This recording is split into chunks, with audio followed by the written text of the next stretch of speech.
వీడిని తిట్టుడు, వీడు వాడిని తిట్టుడు. తెలంగాణ ఆగమవుడు.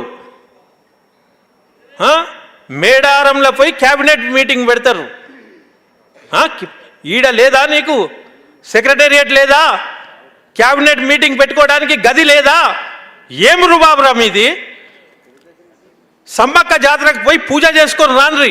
ప్రభుత్వ పాలన అక్కడే వడి పెట్టిండు అంటే మీ ఇష్టారాజ్యం అది. ఇది ధిక్కారం. ప్రజలు అడగాలి కదా. మా సొమ్మును అందరు పోయి ఆడ ఉన్నారంటే ఎన్ని కోట్లు టెంట్లు పెట్టి ఒక నిద్ర చేసిర్రు అక్కడ మినిస్టర్లందరూ. ఇప్పుడు ముచ్చర్ల సత్యనారాయణ బతికి ఉంటే ఇది అడిగేటోడు.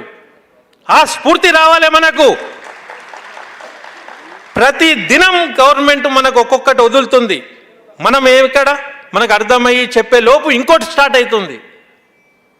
కాబట్టి ఏంటంటే ఈ ధిక్కార దినం నాడు ప్రతి దినం మనం పత్రికలు చదవాలి, వార్తలు చూడాలి, ప్రభుత్వం లోపల ఏం జరుగుతుందో పసిగట్టాలి, నిలదీయాలి.